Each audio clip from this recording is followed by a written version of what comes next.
The room was alive with the hue of professionalism. The long mahogany table gleamed under the soft glow of the recessed lights, and the walls were lined with framed awards and sleek branding for Brighton Industries. Jonathan Chase, the company's CEO, sat at the head of the table, his dark eyes scanning the room as he allowed the steady flow of voices to carry the meeting. He didn't need to dominate the conversation. His presence alone commanded the respect of every executive seated there. The morning's agenda was packed: quarterly reviews, new product pitches, and a discussion about diversity initiatives that Jonathan had been pushing forward. But even in the most structured spaces, tension had a way of seeping through the cracks. "Jonathan!" A voice interrupted, sharp enough to slice through the room's focus. It was Helen Moore, a mid-level manager known for her relentless ambition and equally relentless condescension. She was a fixture at these meetings, though her comments often blurred the line between productive and petty.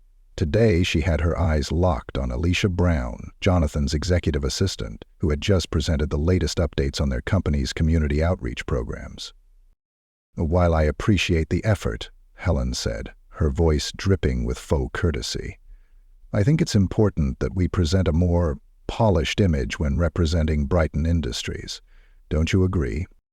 Alicia froze, her hand hovering over the laptop she had been using for her presentation.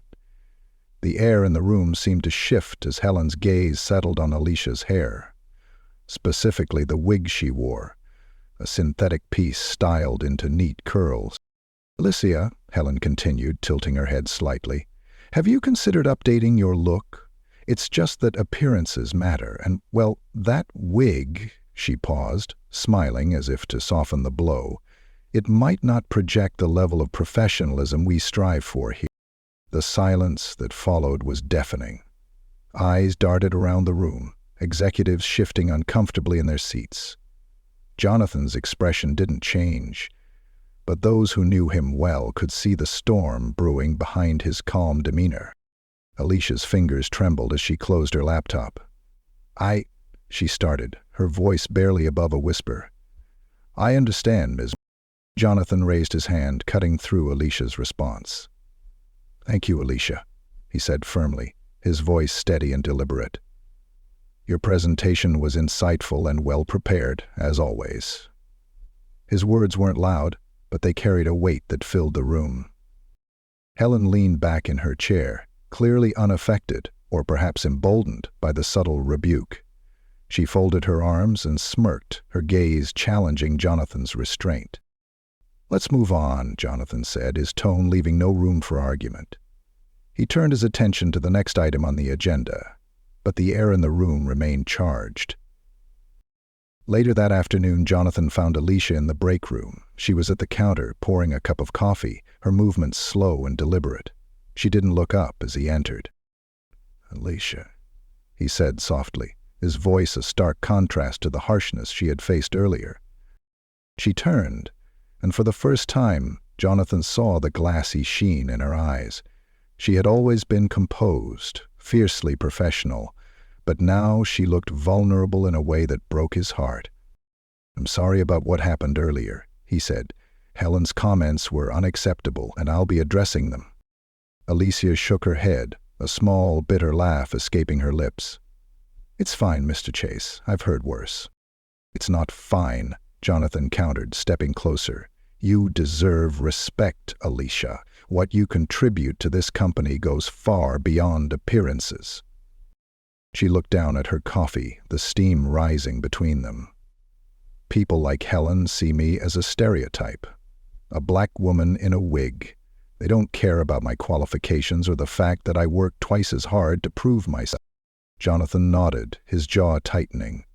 "You shouldn't have to prove yourself to anyone. Not here. Not." For a moment they stood in silence. Then Alicia sighed. "Thank you," she said, her voice steadying. "But please, don't make a big deal out of it. I don't want to be seen as the angry black woman causing a scene." Jonathan's eyes softened. "You won't be. But I have a responsibility to make sure this is a place where everyone feels valued, including you." By the time Jonathan returned to his office, his mind was racing. He replayed the scene in the boardroom, Helen's smug expression and the way Alicia had wilted under the weight of her words.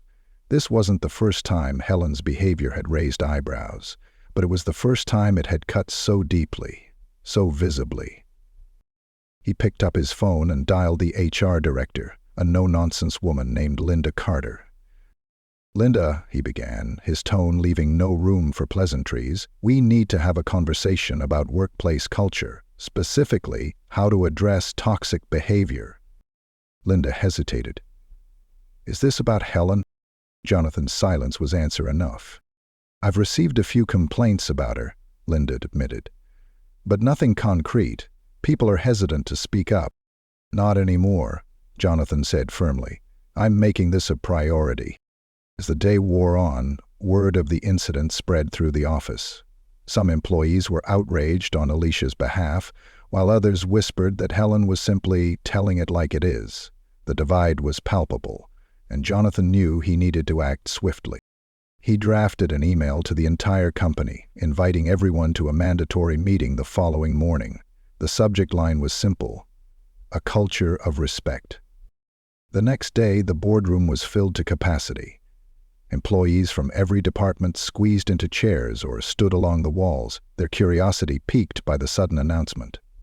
Helen was seated near the front, her posture confident, as though she believed the meeting had nothing to do with her. Jonathan entered the room and stood at the head of the table, his presence commanding as always. He waited for the murmurs to die down before speaking.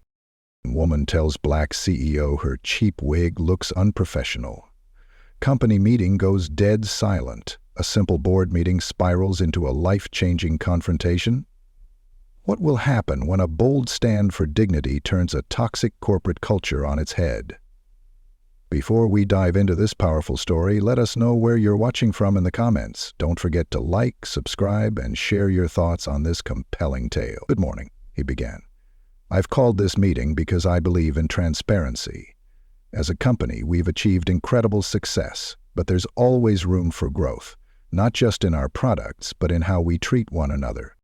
His gaze swept the room, pausing briefly on Helen before moving on. "Yesterday, something happened that I can't ignore. A comment was made that undermined the dignity of one of our own. That is not who we are. That is not who we will be." The room was silent, every eye fixed on Jonathan. Even Helen's confidence seemed to waver slightly under his piercing gaze. This company was built on innovation, on the idea that everyone has something valuable to contribute. If we allow prejudice or petty judgments to take root, we jeopardize everything we've worked for. The tension in the room was thick, but Jonathan stood tall, unyielding. In this moment, he wasn't just a CEO. He was a leader, determined to protect the integrity of his company and the people who made it great. The following morning, the employees of Brighton Industries filed into the expansive conference room, the buzz of anticipation swirling in the air. The company-wide email had left just enough ambiguity to stoke curiosity and tension. Some whispered nervously, wondering if they'd done something wrong. Others speculated that the meeting would address the growing undercurrent of division that had begun to brew. Helen Moore, seated toward the front as if staking her claim to authority, wore a look of smug indifference. She hadn't thought twice about her comment to Alicia. To her, it was a harmless observation. Her gaze wandered the room, catching the uneasy glances of colleagues who seemed to actively avoid her. Jonathan Chase entered last, his steady presence silencing the room as he walked to the podium. Dressed in a crisp suit, he exuded the calm confidence of a leader who knew exactly what needed to be done. His assistant Alicia trailed in behind him, sitting discreetly toward the back. Her presence did not go unnoticed. Eyes flicked toward her, their expressions ranging from supportive to curious. Jonathan began without preamble. "Thank you all for coming," he said, his deep voice cutting through the murmurs. "I called this meeting because I believe in accountability. Mine, yours, and ours as a collective. Yesterday, something happened that reminded me we still have work to do, and that starts today." He paused, letting his words settle in the room. "Our company is built on innovation, collaboration, and respect. But respect is not just a word we print on motivational posters.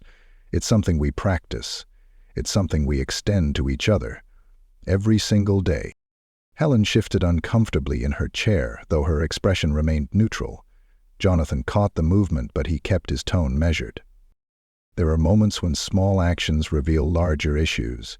A dismissive comment, a condescending look, or a subtle assumption about someone's worth. It all adds up. And if left unchecked, it can erode everything we've built. He stepped away from the podium, moving toward the center of the room to speak more directly to his team. "Let me tell you all a story," he said, his voice softening. "Many years ago, I was a young intern at a company much like this one. I was eager, determined, and a little naive. On my first day, I overheard two senior executives laughing about the way I wore my hair, cornrows at the time, and calling me unprofessional. The room grew still. Even Helen's smirk faltered as Jonathan's words took hold.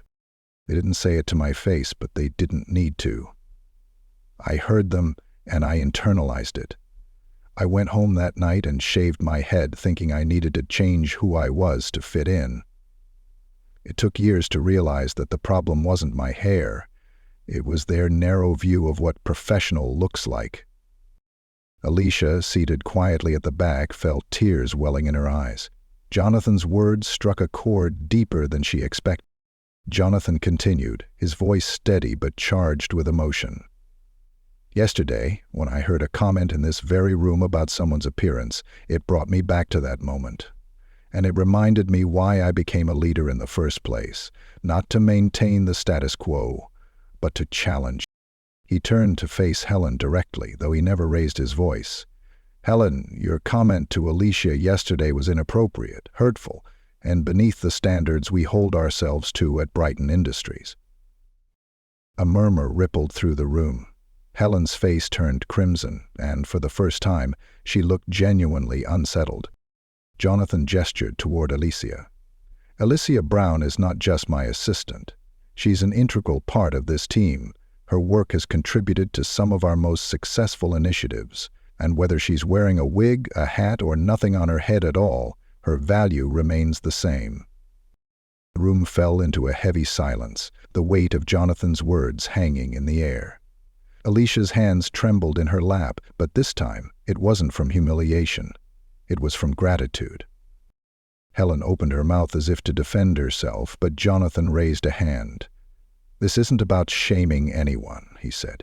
"It's about learning and growing. We all have biases, myself included, but it's what we do when we recognize them that matters." To drive the point home, Jonathan clicked a remote, and a presentation lit up the screen behind him. The first slide displayed a quote: "Diversity is being invited to the party. Inclusion is being asked to dance." He turned back to the room. "We pride ourselves on being a diverse company, but diversity means nothing without inclusion. Inclusion means making everyone feel valued, respected, and supported." The next slide showed statistics about workplace discrimination. Did you know, Jonathan said, that employees who feel discriminated against are 50% more likely to leave their jobs within a year? Imagine the talent we lose, the innovation we miss out on, because we fail to create an environment where everyone can thrive. He paused, letting the numbers sink in. This is not just about morality, it's about success. A company that respects and empowers its people is a company that excels. By now, the atmosphere in the room had shifted. Some employees nodded in agreement, others looked introspective. Helen stared at the table, her arms crossed tightly across her chest. Jonathan didn't let up. As of today, we're implementing a mandatory inclusivity training program for all employees. We'll also be establishing a task force to address concerns about workplace culture and ensure that everyone's voice is heard. He walked back to the podium, his tone softening. This isn't about punishment. It's about creating a culture we can all be proud of. A culture where someone like Alicia doesn't have to think twice about how she's perceived. That's the kind of company I want to lead, and I hope it's the kind of company you all want to work for." Jonathan's closing words hung in the air as he stepped back from the podium. For a moment, no one moved. Then, slowly, the room erupted into applause. Alicia, her cheeks wet with silent tears, felt a wave of relief and validation wash over her. Jonathan caught her eye and gave her a small, reassuring nod. As the meeting ended and employees began filing out, Helen remained seated, her expression a mix of embarrassment and defiance. Linda Carter, the HR director, approached her, gesturing for a private conversation. Helen reluctantly rose, following Linda out of the room. In the hallway, Jonathan caught up with Alicia. "How are you feeling?" he asked. She smiled for the first time in days. "Lighter," she said. "Thank you, Mr. Chase, for everything." "Call me Jonathan," he replied, a rare grin spreading across his face. "And thank you for being the kind of person who inspires change." The day after the company waste meeting, the atmosphere at Brighton Industries felt markedly different. The usual buzz of activity was there, but there was also an undercurrent of reflection. Employees whispered in small groups, their conversations tinged with the weight of the previous day's revelations. The inclusivity initiative announced by Jonathan had sparked curiosity, and for some, discomfort. But for Alicia Brown, it had kindled something far more profound: hope.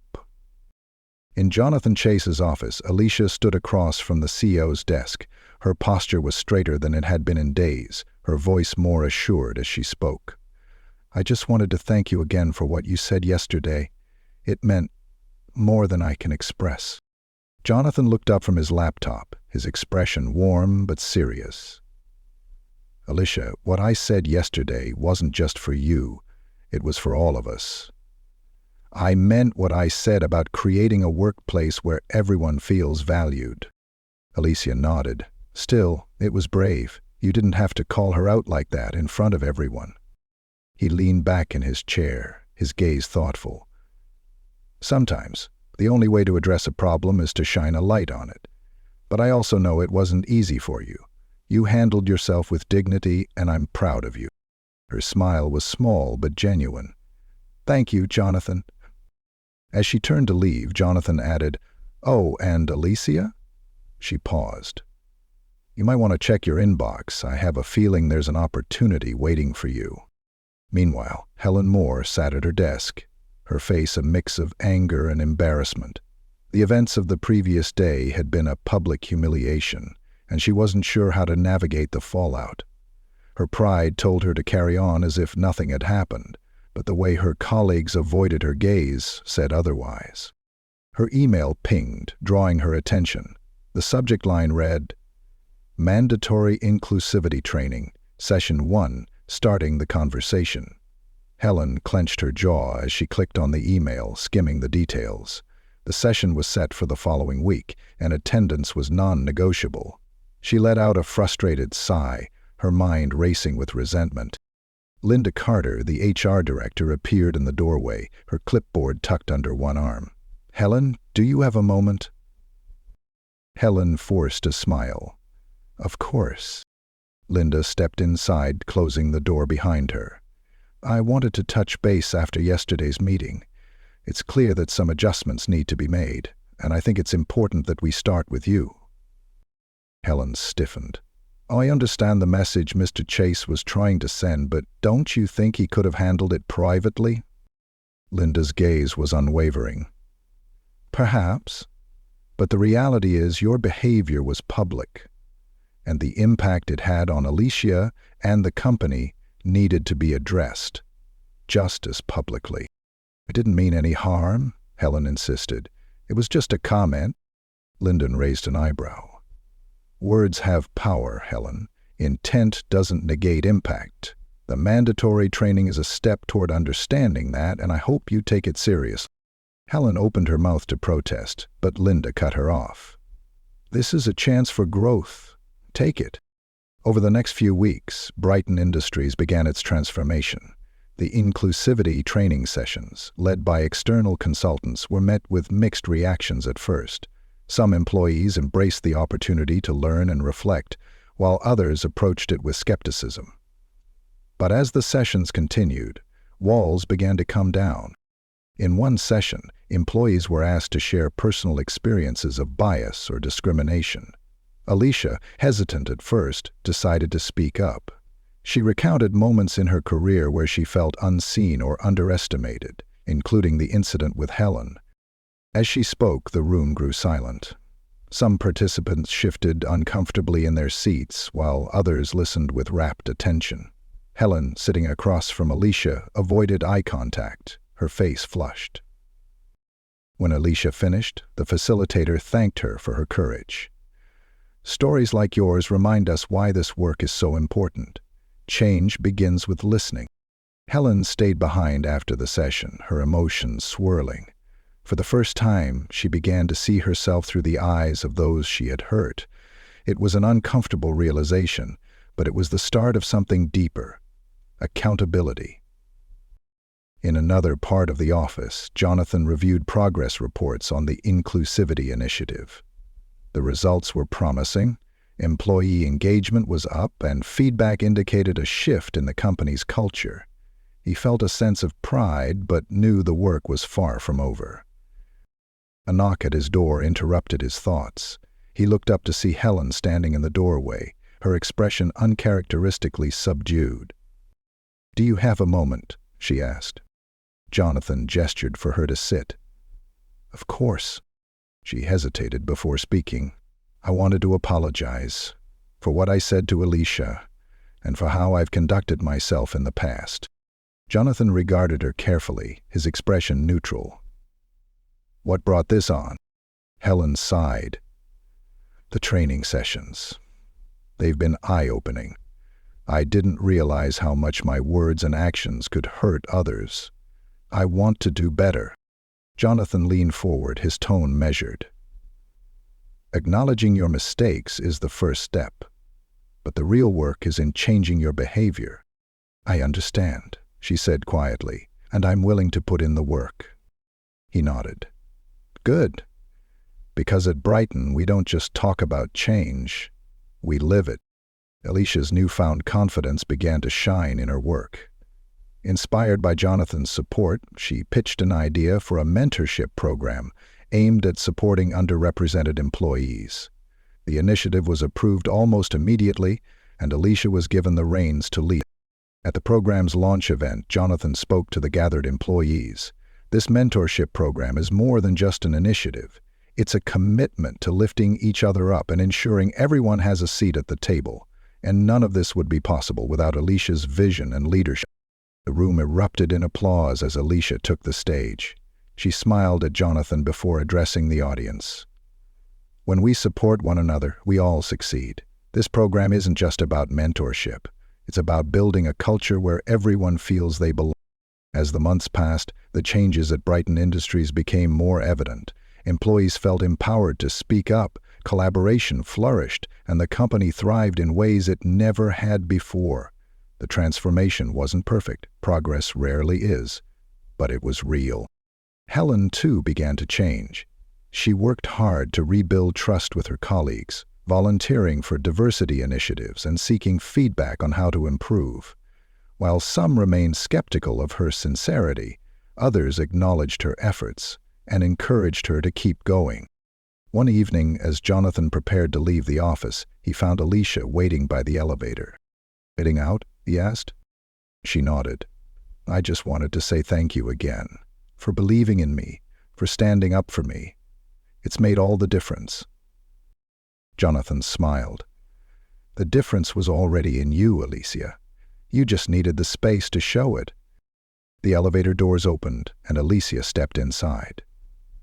"Good night, Jonathan." "Good night, Alicia," he replied, watching as the doors closed. He stood there for a moment, reflecting on how far they'd all come. Brighton Industries wasn't just a company anymore.